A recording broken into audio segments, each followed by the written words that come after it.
Sir అంటే 2047 కల్లా భారత్ ఒక ఆర్థిక శక్తిగా ఎదగటమే ధ్యేయంగా పనిచేస్తూ ముందుకెళ్తున్నట్టు కనిపిస్తుంది. అంటే ఆర్థికంగా బలంగా ఉన్న అమెరికా గాని, దాంతోపాటు చైనా గాని వాడి దగ్గర ఈ సిస్టమ్ ఎలా ఉంటది? వాళ్ళది జీఎస్టీలు గాని మిగతాకి దీనికి మన ఇండియాకి ఏమన్నా డిఫరెన్సెస్ ఉన్నాయా? ఎందుకు అంత బలంగా ఉంటాయి? వాళ్ళు ఆర్థికంగా మేము ముందుంటాం, డబ్బులున్నాయి మా దగ్గర అన్నట్టుగా ఉంటాయి గదా! ఎలా ఏం చెప్తారు సార్ మీరు? ఈ రోజండి పర్చేజింగ్ ఇప్పుడు 2 రకాలు ఉన్నాయండి జీడీపీ.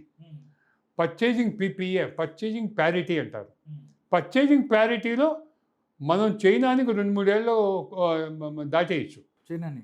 అదే మనం చైనా కంటే తక్కువగా ఎందుకున్నామంటే మన జీడీపీ కాన్స్టెంట్ ప్రైసెస్లో కనుక మనం చూస్తే మనం ఇప్పుడు 4th ఉన్నాం. ఈ ఇయర్ ఎండ్కి నెక్స్ట్ ఇయర్ బిగినింగ్కి వీ మే బికమ్ 3rd. అంటే మన జర్మనీని కొట్టేసి 3rd ప్లేస్కి వెళ్ళొచ్చు. ఓకే. కానీ మనకి 4 ట్రిలియన్కి 18 ట్రిలియన్ ఉన్న చైనాకి వ్యత్యాసం ఎక్కువ ఉంది.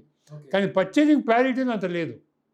అంటే పర్చేజింగ్ ప్యారిటీ అంటే ₹100 ఒక డాలర్తో అమెరికాలో ఎంత కొనగలరు, $1 ఇండియాలో ఎంత కొనగలరు. ఓకే. మనకి ఎక్కువ వస్తువులు వస్తాయి. మీకు అర్థమైంది కదా. అక్కడ రేట్లు ఎక్కువ, మన రేట్లు తక్కువ. సో అది పర్చేజింగ్ పవర్ ప్యారిటీ. సో దాంతో కనుక మనం చూసుకుంటే అంత తక్కువలో లేవు.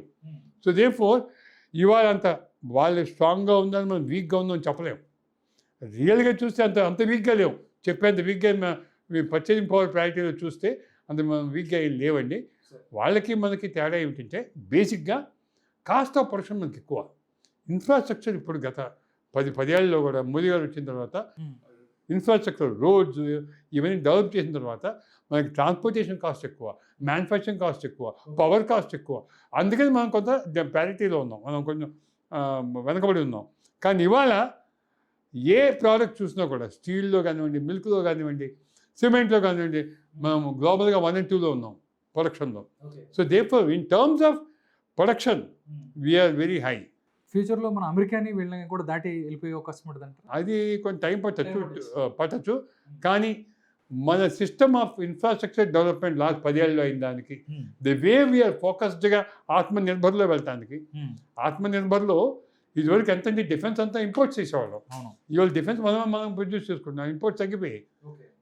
సో ఈ విధంగా మనం ఆత్మనిర్భర్ వెళ్తాం వల్ల I think our economy will still further grow అండి. సార్ మరో అంశం ఏంటంటే ట్రంప్ ఎఫెక్ట్ సార్.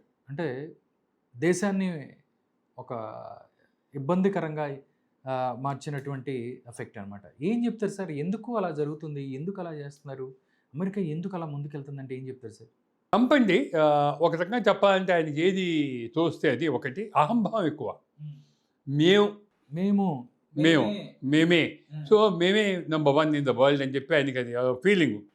ఆయన ప్రతి వాళ్ళని హ్యూమిలేట్ చేశాడు. అంటే ఫస్ట్ జెలెన్స్కీని కలిస్తే హ్యూమిలేట్ చేశాడు. పాపం సౌత్ ఆఫ్రికా నుంచి ఒక ఆయన ప్రెసిడెంట్ వెళ్తే ఆయన హ్యూమిలేట్ చేశాడు.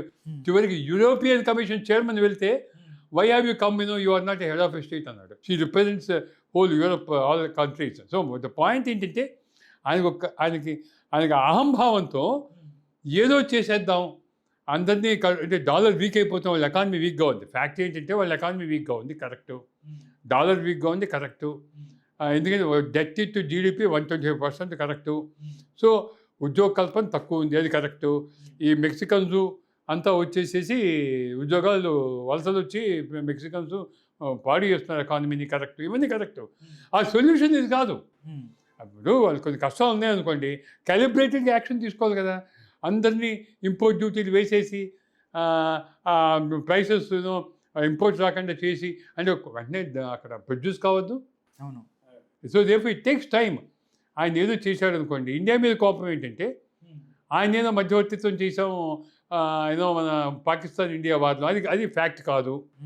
సో దేర్ఫోర్ అది ఒప్పుకోమంటే మనం ఎలా ఒప్పుకుంటాం? మనకి సూసైడ్ అది కాదండి. మనకు ఆమోదయోగ్యంగా ఉంది, నువ్వు ఒప్పుకోను మనం అంటే మనం ఎలా ఒప్పుకుంటాం? ఎలా ఒప్పుకుంటే అది 140 crore పాపులేషన్ మంది. మన పాపులేషన్ కింద మన సెల్ఫ్ రెస్పెక్ట్ పోయిందని ఎలా చెప్పుకుంటాం? Prime minister is representing 140 crore people.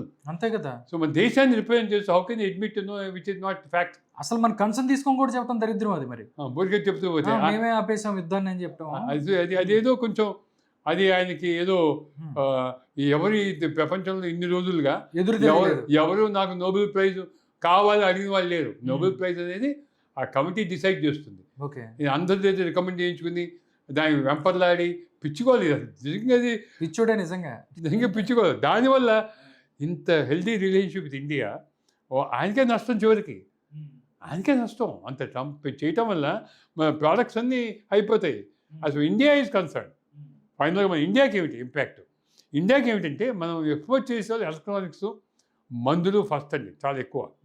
వాటి మీద ఇంపోర్ట్ డ్యూటీ పెంచలేదు, అవన్నీ అలాగే ఉన్నాయి. సో నెక్స్ట్ వచ్చింది ఏమిటంటే మనకి ఇంపార్టెంట్ గార్మెంట్స్ అండి.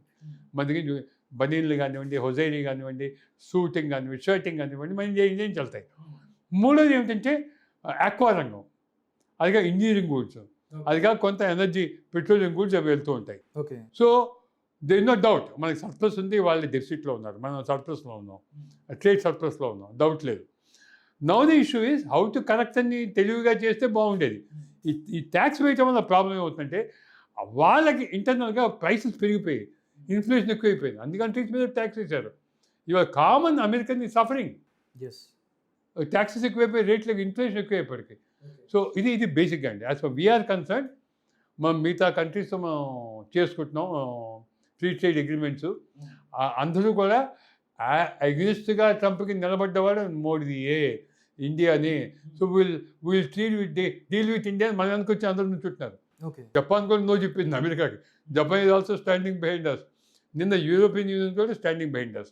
సో దే ఫోర్ ఇవాళ I don't think Trump can stand so many days, so many months, a few days, or maximum 1 or 2 months. తగ్గక తప్పదు.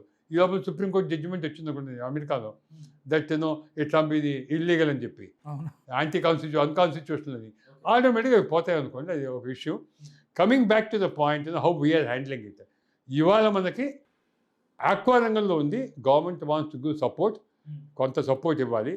గార్మెంట్స్ ఇంకా మనకి ఎఫెక్ట్ పడలేదు, అంటే హొజైరీ అవన్నీ కూడా మార్చగలరు.